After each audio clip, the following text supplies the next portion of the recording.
여러분들 누군가 여러분들을 위해서 기도하고 있는지 잘 모르실 거예요. 저는 얼마 전 충격받았는데요. 제가 1990년에 선교사로 출발해서 해외에 나갔는데 동기 한 명 잘 모르는 사람이에요. 그때부터 지금까지 하루도 안 빠지고 자기 교인들하고 기도해 왔대요. 지금도 기도하고 있어요. 저는 깜짝 놀랐습니다. 정말 충격받았습니다. 자, 오늘 우리 이제 창세기를 보면 두 부분으로 나눠져 있죠. 1장부터 11장까지 그걸 원역사라고 하는데 모든 것의 시작이 나오고 그 다음에 12장부터 50장까지는 아브라함, 이삭, 야곱, 요셉 4명의 족장들의 역사가 나오는데 그 족장들은 하나님 앞에 약속을 받았죠. 하늘의 별과 같이 바다의 모래와 같은 많은 자손들을 줄 것이고 또 적과 꿀이 흐르는 가나안 땅을 줄 것이라고 약속받았지만은 그 약속을 보지 못하고 죽었죠. 그래서 창세기는 약속의 신앙이라고 할 수 있습니다. 그리고 믿음의 사람들은 이 약속을 부여잡고 죄와 억압에서 해방된 출애굽기의 구원신앙을 지나게 됩니다. 구원신앙을 구원받은 것은 신앙의 출발점이라고 할 수가 있습니다. 그런데 우리는 출애굽기의 구원신앙을 더 지나가서 레위기의 성화신앙으로 나가야 합니다. 그러니까 우리의 신앙은 창세기의 약속의 신앙에서 그 다음에 출애굽기의 구원신앙에서 한 걸음 더 나아가서 레위기의 성화신앙으로 나아가야 우리의 신앙은 제자리에 머물지 않고 계속 성장할 수가 있습니다. 그러니까 출애굽의 해방은 이례적인 것이 아니고 진정한 해방은 날마다 내가 하나님과 동행함으로 모든 죄와 속박으로부터 벗어나는 성화의 삶으로 완성이 되어야 한다는 거죠. 그래서 레위기가 말하는 것은 우리가 하나님과 함께 있으면 하나님을 닮게 되고 하나님은 거룩하신 분이기 때문에 그 거룩하신 하나님을 따라 너희는 거룩하라는 그 말씀입니다. 베드로 사도도 그런 말을 했습니다. 내가 거룩하니 너희도 거룩할지니라. 성도 여러분, 레위기 하면 어떤 감정이 떠오르세요? 어떤 선입관을 가지고 있습니까? 새해가 되면 우리는 창세기부터 성경 일독하게 넣으라고 이렇게 다짐을 하고 시작을 합니다. 잘 읽어 나가다가 출애굽기는 그래도 조금 괜찮습니다. 레위기가 오면 이제 무슨 큰 힘든 언덕이라도 넘어가듯 의미 없이 빠르게 지나가든지 아니면은 다 못 읽고 민수기로 넘어가든지 그렇게 하지 않습니까? 그래서 레위기는 내용이 어렵고 지루하고 따분하고 잠 안 올 때 잠이 잘 오는 수면제 정도로 여기고 있지 않습니까? 설교자들에게도 레위기는 설교하기 힘든 책, 재미없는 책으로 알려졌습니다. 사실 제가 고백하는데 제가 구약 내비게이션 시간에 레위기를 가르치면서 제가 많이 배웠어요. 레위기는 다른 말씀과 비교해 볼 때 차별성이 뚜렷합니다. 하나님께서 직접 말씀하신 퍼센트가 성경 모든 부분 중에 가장 높은 90% 이상. 금으로 말하면 순금에 비유할 수가 있습니다. 그러니까 레위기는 복음 중에 복음이요, 또한 율법 중에 율법이요, 성경 중에 성경이라고 할 수 있습니다. 이스라엘 사람들은 어린이들에게 성경을 가르칠 때 가장 먼저 레위기를 가르친다고 합니다. 왜냐하면 그것이 기초이기 때문입니다. 또 뿐만 아니고 우리로 말하면 신학생이라고 할 수 있는 랍비 스쿨에서 유대인 종교 지도자들을 길러내는 그 학교에서 레위기를 제일 먼저 가르친다고 합니다. 왜? 레위기가 5경 중에 가장 중요하기 때문에. 창출 레위신 5권 중에 레위기가 가장 짧고 그러나 그 중간에 딱 있죠. 우리는 레위기를 통해서 하나님의 본 마음을 알 수가 있습니다. 오늘 우리가 읽은 그 말씀에 하나님의 본심이 들어가 있습니다. 너희는 거룩하라. 이는 나 여호와 너희 하나님이 거룩함이니라. 자, 레위기는 90번 이상 거룩이라는 단어를 씁니다. 다시 말하면 레위기는 거룩에서 시작해서 거룩으로 끝나는 책이다 라고 할 수가 있습니다. 여러분들 레위기라는 책 이름을 보면 우리가 오해하기가 쉽죠. 이 레위 족속들에게 필요한 책이다. 혹은 레위 족속 중에 제사장으로 부름받은 사람에게 필요한 책이다라고 생각이 되지만 우리가 레위기 1장 1, 2절을 보면 그렇지 않습니다. 우리가 파워포인트를 보면서 같이 한번 읽겠습니다. 시작. 여호와께서 회막에서 모세를 부르시고 그에게 말씀하여 이르시되 이스라엘 자손에게 말하여 이르라. 레위기는 이스라엘 자손을 위한 말씀이고 가장 마지막 그 절을 함께 한번 보겠습니다. 시작. 이것은 여호와께서 시내산에서 이스라엘 자손을 위하여 모세에게 명령하신 계명이니라. 오늘날로 적용하면 레위기 말씀은 목사님이나 전임 사역자들만을 위해서 필요한 것이 아니고 우리 예수 믿는 모든 성도들을 위해서 필요한 말씀이라는 것이죠. 자, 오늘 말씀 제목에 좀 한자를 썼습니다. 통전적 거룩이라고 되어 있습니다. 이 통전이라는 말은 전체를 아우르고 조화시키고 통합한다는 그런 뜻인데 레위기가 말씀하는 거룩은 무엇을 포함하고 있는지 레위기가 말씀하는 통전적인 그 거룩의 세 방향을 도표로 한번 보도록 하겠습니다. 자, 레위기에서 말하는 거룩은 뭐냐면 1장부터 10장까지는 하나님을 향한 거룩은 바로 예배로 나타냅니다. 저게 빨리 두들기면 나옵니다. 예배로 나타납니다. 그리고 그 자신을 향한 거룩은 성결한 삶으로 나타났는데 11장에서 18장까지로 볼 수가 있습니다. 그리고 이웃에 대한 거룩, 사회적 책임, 그것은 사회적 약자에 대한 배려로 그렇게 나타납니다. 다시 말하면 하나님께서 레위기 말씀에 내가 거룩하니 너희도 거룩하라고 할 때에 그 세 개가 다 포함되어 있습니다. 아마 여러분들은 첫째, 둘째는 조금 이해가 가는데 세 번째, 이 사회적 약자에 대한 배려, 이것이 하나님께서 말씀하시는 거룩에 들어가지 않는다고 생각했던 분들도 있을지 모르겠습니다. 자, 저는 본론으로 들어가기 전에 여러분들은 레위기가 말하는 저 거룩이라는 세 방향을 생각하면서 여러분들 자신을 가만히 생각해 보면 나는 거룩하다고 그렇게 여러분들 생각하십니까?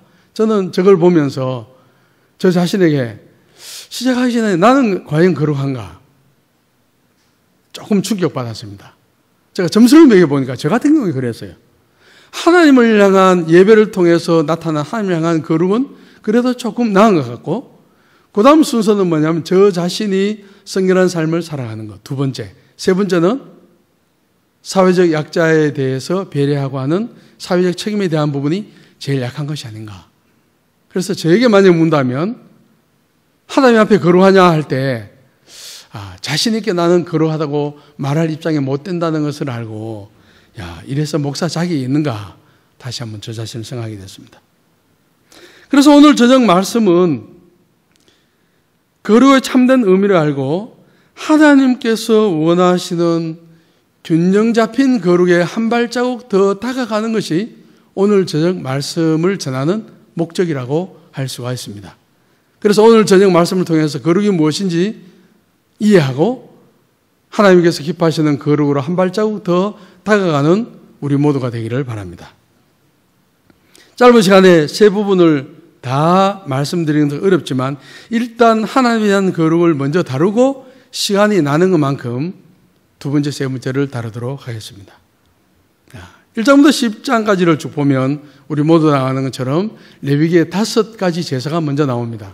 5가지 제사가 번소화 속속입니다. 아직 아닌데요. 번제, 소제, 화목제, 속제제, 속건제입니다. 자, 레위기를 시작하면서 이 5가지 제사가 가장 먼저 나오는 것은 인간에게 가장 중요한 것은 하나님 앞에 죄를 해결하는 것이 가장 중요하다는 의미입니다. 다시 말하면 인간에게 하나님과의 관계를 원상태로 돌리는 것보다 더 중요한 것이 인간에게는 없다는 말입니다. 여러분들, 세상 일이 너무 잘 되어서 하나님과 관계를 회복할 시간이 없을 만큼 바쁘면서 세상적으로 성공하고 죽어버리면 그것은 성공이 아닙니다. 세상에서 실패함으로 하나님을 만날 수 있다면 오히려 그것이 하나님 앞에서 진정한 성공이라고 할 수가 있습니다. 그러니까 세상에서 성공하든지 실패하든지 관계없이 하나님을 만날 수 있는, 하나님과의 관계가 회복되는 그러한 복을 저와 여러분들은 누려야 하겠습니다. 저는 세상적인 복과 하나님과의 관계를 회복하는 복을 어떻게 비유를 할 수 있을까를 생각해 봤습니다. 컵 중에 종이컵이 있습니다. 일회용 컵. 그것은 바로 세상적 성공이라고 할 수 있습니다. 하나님과 화해하는 영적인 복은 금으로, 순금으로 만든 잔이라고 할 수 있겠죠. 일회용 종이컵하고 순금 잔하고 비교가 안 되죠. 5가지 제사를 보면 소제는 곡물로 드리는 제사로 피 없이 드리는 유일한 제사입니다. 그 외 4가지 제사는 다 동물의 피를 가지고 제사장이 하나님 앞에 나아갑니다. 그러니까 이스라엘 백성들이 죄를 지으면 죄가 없는 동물이 죽음을 당하고 그 죽임을 당한 동물의 피를 가지고 제사장들이 하나님 앞에 나가서 이스라엘 백성들의 죄를 속한다는 것이죠. 왜 죄를 지은 사람이 동물의 피를 가지고 하나님께 나아갑니까? 피 흘림이 없이는 죄 사함이 없기 때문입니다. 하나님은 이스라엘 백성들의 죄를 대신해서 동물의 피를 보시고 그들을 용서해 주셨습니다. 왜 생명인 피를 하나님이 요구하십니까? 죄가 그만큼 무섭기 때문입니다. 생명의 대가를 지불해야 할 만큼 큰 문제이기 때문입니다. 제사장들이 백성들을 대신해서 제사 드림으로 죄의 결과로 생긴 죽음에서 벗어나서 하나님의 생명을 회복할 수 있기 때문입니다. 누구든지 죄가 해결되면 하나님께 연결이 됩니다. 그리고 하나님의 생명이 그 인생을 통해서 흐르게 됩니다. 거룩은 뭐냐? 죄가 해결된 상태입니다. 그러므로 거룩의 길은 생명의 길입니다. 이 거룩이라는 단어를 히브리어로 카도시라는 단어를 썼는데 2가지 의미가 있습니다. 하나는 분리되다는 뜻이고 하나는 완전하다는 뜻이 있습니다. 분리되다는 것은 세상의 속된 것으로 분리되어서 하나님을 위해서 온전히 드려진 바 되었다는 뜻이고, 완전하다는 것은 죄가 없이 하나님처럼 완전한 상태가 되는 것을 말하고 있습니다. 이스라엘 백성들에게는 제사장이 매우 중요했습니다. 왜 그렇습니까? 하나님을 생명을 생산하는 발전소에 비유하면 제사장은 이스라엘 백성들을 하나님의 발전소에 연결해주는 플러그 역할을 했기 때문입니다. 제사장에 타락하면 제사장을 통해서 죄가 흘러들어가서 온 이스라엘 백성들에게 영향을 미치기 때문에 온 이스라엘이 타락하게 되어 있습니다.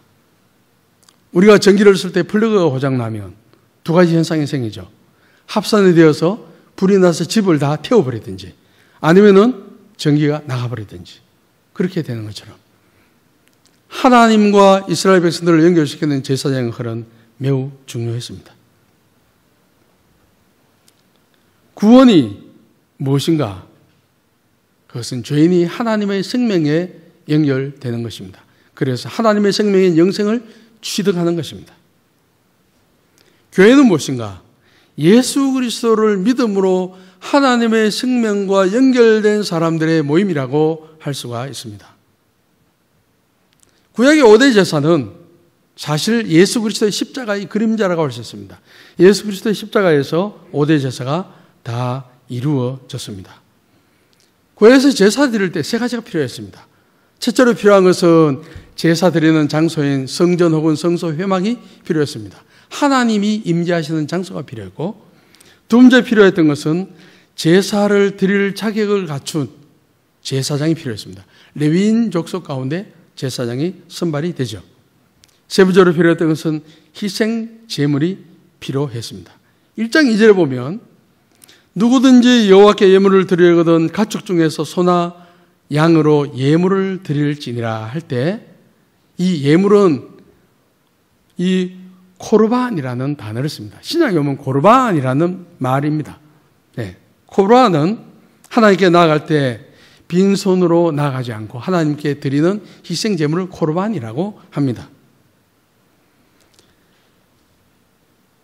그런데 예수 그리스도는 한 분이 성전과 제사장과 희생 제물을 예수님 혼자서 다 해결하셨습니다.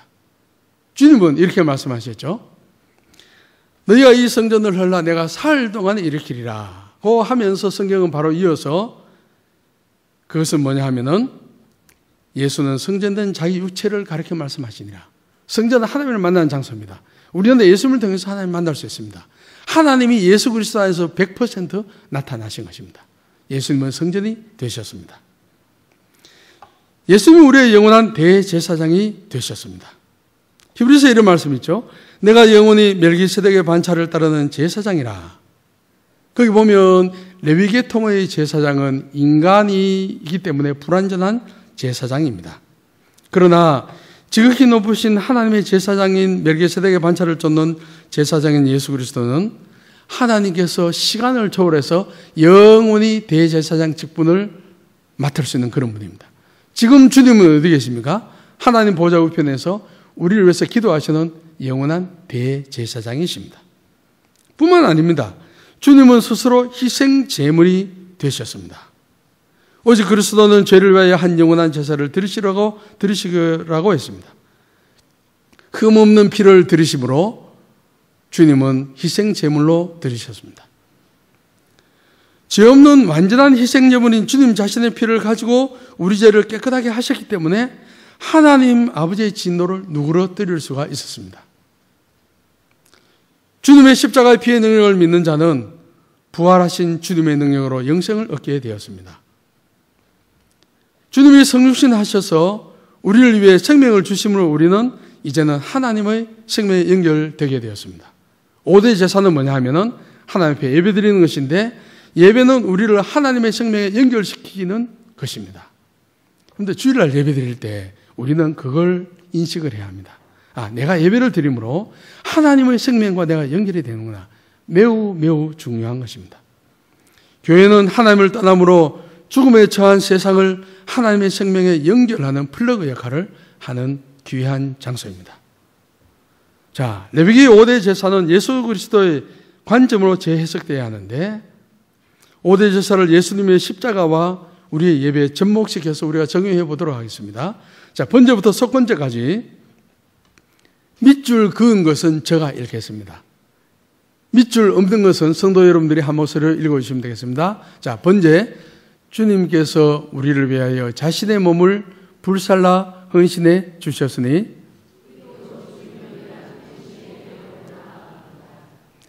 그 다음에 소제. 주님이 살을 찢어 나를 구원해 주셨으니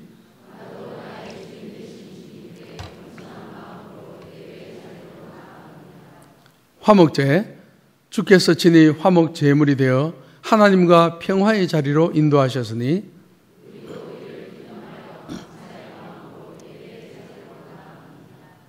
속죄제. 주께서 피 흘려 우리 죄를 사해 주셨으니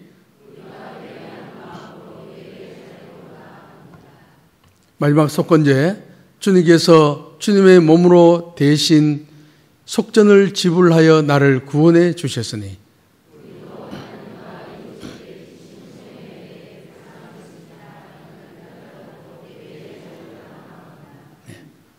아까 제가 거룩이라는 카도시라는 그 의미가 두 가지가 있다고 했습니다. 분리하다, 완전하다 두 가지 의미가 있다고 했습니다. 거룩의 개념이 워낙 중요하기 때문에 다시 한번 다른 방향으로 설명해 보도록 하겠습니다. 거룩은 뭐냐 하면은 인간과 근원적 간격을 두고 저 너머에 계시는 하나님만의 영역입니다. 하나님의 거룩은 피조세계 저 너머에 계시는 절대적인 하나님의 능력이라고 하나님의 권능을 말합니다. 그러니까 이 세상의 영역에는 거룩이 없고 신의 영역에만 거룩함이 있습니다. 거룩은 불완전하고 흠이 있는 이 세상과 완전히 다른 절대적인 고결과 정결한 상태를 거룩이라고 말합니다. 그러므로 피조물은 자신의 노력으로 결코 거룩해질 수가 없습니다. 하나님께만 속한 속성이기 때문에 그래서 성경은 말합니다. 하나님만이 홀로 거룩하시다고 말씀하고 있습니다. 한나가 기도할 때 여호와와 같이 거룩하신 이가 없다라고 했습니다. 요한계시록에 가면은 오직 주만 거룩하시니이다. 뒤집어 말하면 주님 외에는 거룩하신 존재가 하나도 없다는 것입니다. 여러분들 성경에 말씀하는 거룩을 바로 알지 못하면 우리 신앙은 신앙생활을 오래 할수록 율법주의로 빠집니다. 율법주의로 빠지면 남과 비교하게 됩니다. 우월의식을 가지게 되고 열등감을 가지게 됩니다. 교회에 나오면 평안이 없습니다. 왜 그런가? 거룩의 의미를 잘못 이해하기 때문입니다. 내가 예수를 오래 믿었다고 해서 예수를 방금 믿은 사람보다 더 내 노력으로 거룩해지는 것이 아니라는 겁니다. 자, 이스라엘에서 사용됐던 거룩의 의미는 그 당시 고대 근동에 위치한 이웃 나라들과는 완전히 달랐습니다. 이스라엘 백성들은 이 세계 피조물에 거룩한 속성을 부여하지 않았습니다. 그러나 고대 이스라엘 주위의 인근에 있었던 고대 근동의 사람들은 하늘에 있는 별, 달, 바다, 높은 산, 큰 나무, 다양한 피조물에 신성, 거룩을 부여를 했습니다. 여러분들 혹시 동남아를 여행해 보신 적 있나요? 가만히 보십시오. 큰 나무에 있으면 그 나무에 그 승려들이 입는 그 누런 승복 있습니다. 누런 배가 있죠, 배. 그걸로 가지고 나무를 칭칭 감아놨습니다. 왜 그러냐면 그 나무가 거룩하기 때문입니다. 운전하는 사람이 어떻게 하시는지 아세요? 그 나무를 지나가면서 크락션을 빵빵 울리든지 아니면은 운전하다가 말고 이렇게 절하고 지나갑니다. 교통사고 날 것을 위험을 감수하면서 이렇게 하고 지나갑니다. 왜냐하면 자기들이 믿는 신에게 경배를 올리는 것입니다. 또한 고대 중동에는 거룩이 윤리성과 무관한 개념으로 쓰였지만은 이스라엘에서는 거룩은 강한 윤리적인 성격을 포함을 시켰습니다. 거룩은 하나님의 내적 본질을 속하는데 그 하나님의 거룩하신 하나님에게는 하나님의 영광이 나타납니다. 성경에 보면은 불기둥으로 구름기둥으로 영롱한 강체로 바람과 우레와 번개로 진동과 나팔 소리와 같은 초자연적인 물리적인 현상으로 하나님의 거룩이 표현되기도 했습니다. 자, 지금 또 하나 그림을 보여드리겠는데요. 거룩의 동심원이라는 것이 있습니다. 거룩의 등급에 따른 공간 배치라고 되어 있는데 여러분들 가만히 보시면 여러분들 그 왼쪽에 검은 글씨는 장소입니다. 지성소가 있고 성소가 있고 마당이 있고 진영이 있고 진박, 먼 진박, 광야가 있는데 지성소에는 누가 들어갈 수 있는가? 대제사장이 1년에 한 번 들어가죠. 그 다음에 성소에는 제사장, 마당에는 레위인, 진영에는 평민 이런 식으로 쭉 되어 있습니다. 그러니까 거룩의 영역은 이스라엘 백성과 그들이 속한 공간으로 제한되어 있는 것을 볼 수가 있습니다.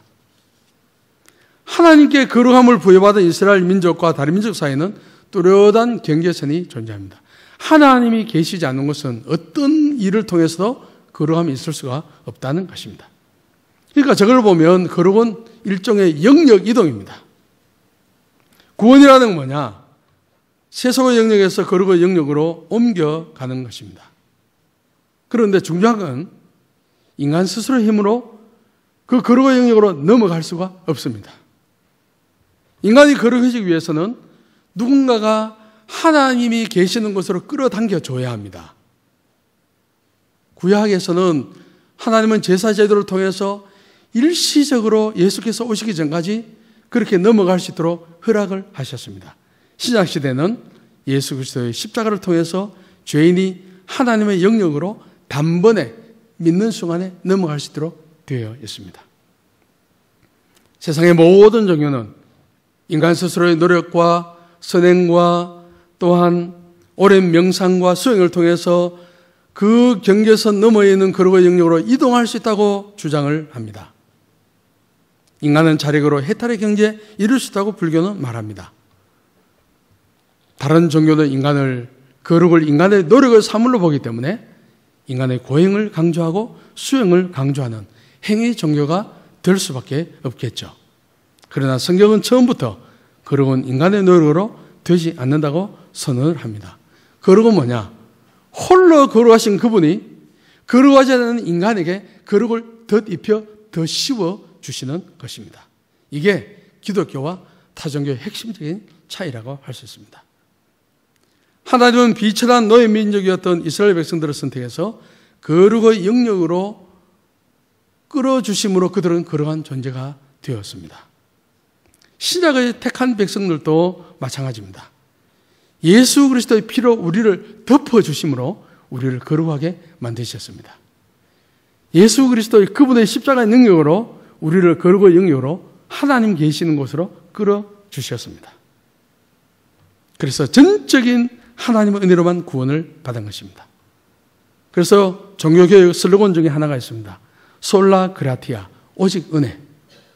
에베소서 2장 8절에 나오죠. 너희는 그 은혜에 의하여 믿음으로 말미암아 구원을 받았다. 이것이 바로 1장부터 10장까지 이야기하는 예배를 통해서 하나님 앞에 거룩으로 나아가는 것의 뒷배경이라고 할 수 있습니다.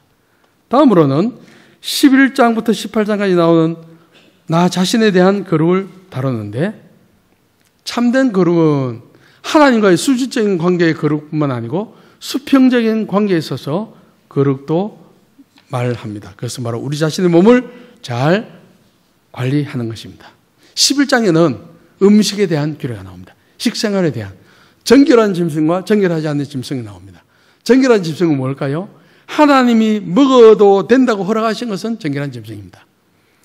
부정한 짐승은 뭡니까? 하나님이 먹으면 안 된다고 말씀하신 짐승입니다. 굽이 갈라지고 대책임질을 하는 짐승은 먹을 수가 있었습니다.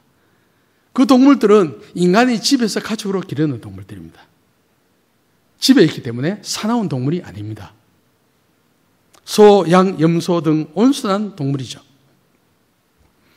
돼지는 하나님의 식용을 금하셨죠. 여러분들, 돼지는 풀을 먹지 않습니다. 그래서 이스라엘 백성들에게는 돼지는 가축으로 취급을 안 했습니다. 사람이 먹을 수 있는 가축, 사람이 먹을 수 있는 물고기, 사람이 먹을 수 있는 새가 따로 정해져 있었습니다. 이 은혜의 시대에는 모든 고기를 다 먹을 수 있습니다.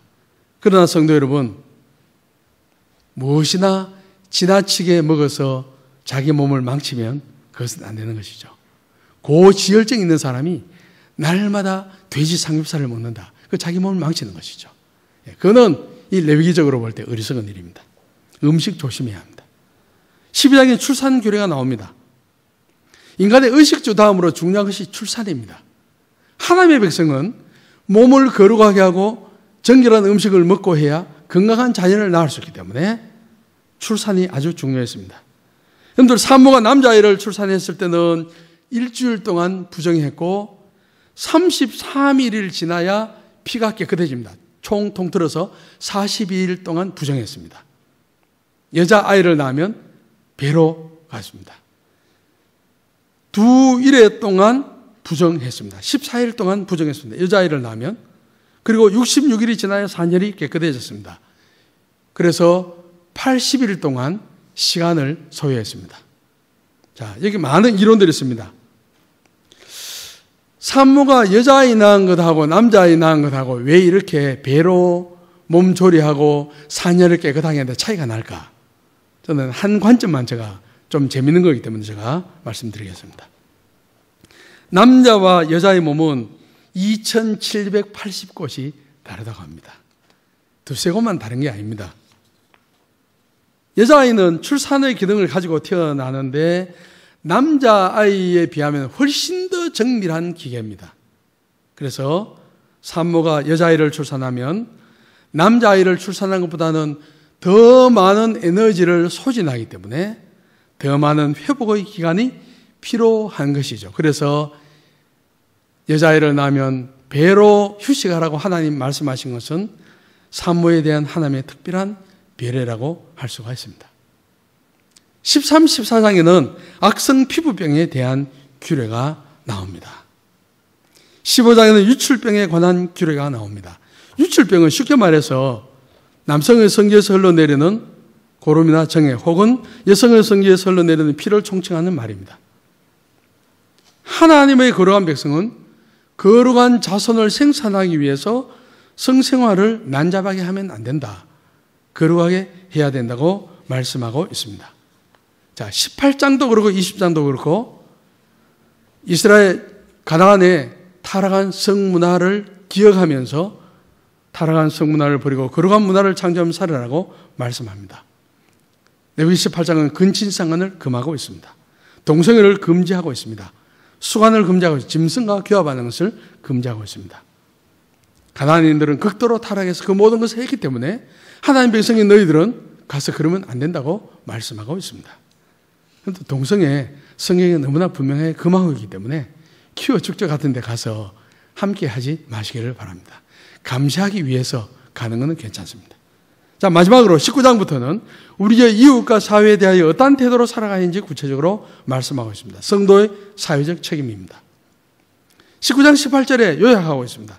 내 이웃 사랑하기를 내 자신과 같이 사랑하라. 나는 여호와이니라고 말씀하고 있습니다. 우리 그리스도인이 범하는 실수 중 하나는 그겁니다. 거룩한 삶은 하나님과의 관계만 생각한다고 하는데 그렇지 않습니다.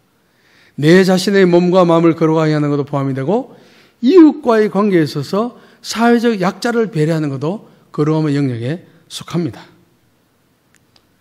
어떻게 거룩한 삶을 살아가고 하는가 아주 많습니다. 가난한 자에 대한 배려입니다. 곡식을 거둘 때 밤 모퉁이까지 싹 다 거두지 말고 모퉁이를 좀 남겨두어라. 떨어진 이삭도 줍지 마라.